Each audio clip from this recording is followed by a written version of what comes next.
Hi kids, welcome to ABC little learners.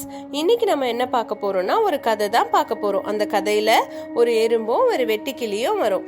இப்போ பார்க்கலாமா? ஒரு ஊர்ல ஒரு எறும்பு இருந்துச்சாம். அந்த எறும்புக்கு ரொம்ப க்ளோஸ் ஃப்ரெண்ட் யாருன்னு பார்த்தீங்கன்னா ஒரு வெட்டுக்கிளி.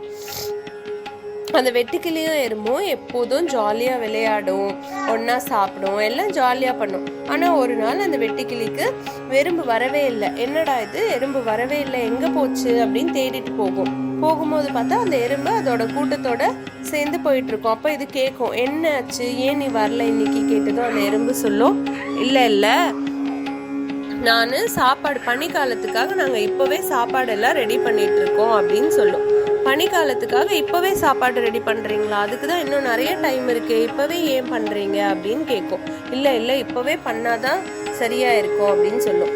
ஆனால் எப்போதும் எறும்பு சாப்பாடு எடுத்து வைக்கும் போதெல்லாம் இந்த வெட்டுக்கிளி ஜாலியாக விளையாடிட்டு இருக்கோம், கிட்டார் வச்சு ப்ளே பண்ணிட்டு இருக்கோம், அந்த மாதிரி பண்ணுது. ஆனால் சாப்பாடு எடுத்து வைக்கவே இல்லை. இப்போ பனிக்காலமும் வந்துருச்சு. பனிக்காலம் வந்ததும் வெட்டுக்கிளி சாப்பாட்டுக்காக ரொம்ப கஷ்டப்படும். அதுக்கு வீடும் கிடையாது, குளிர்ல ரொம்ப கஷ்டப்பட்டு நடுங்கிட்டு இருக்கும். அப்போதான் எறும்பு வரும். எறும்பு கேட்கும், நீ சாப்பாடே எடுத்து வைக்கலையா, என்ன ஆச்சு அப்படின்னு கேட்டதும் வெட்டுக்கிளி சொல்லும், இல்லை எனக்கு ரொம்ப பசிக்குது, நான் சாப்பாடும் எதுவுமே சேர்த்து வைக்கல அப்படின்னு சொல்லும்.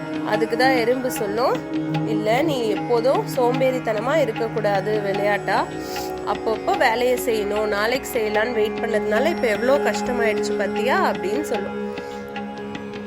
சொல்லிட்டு அதோட வீட்டுக்கு அது கூட்டிட்டு போயிடும் சாப்பாடு கொடுக்கறதுக்கு.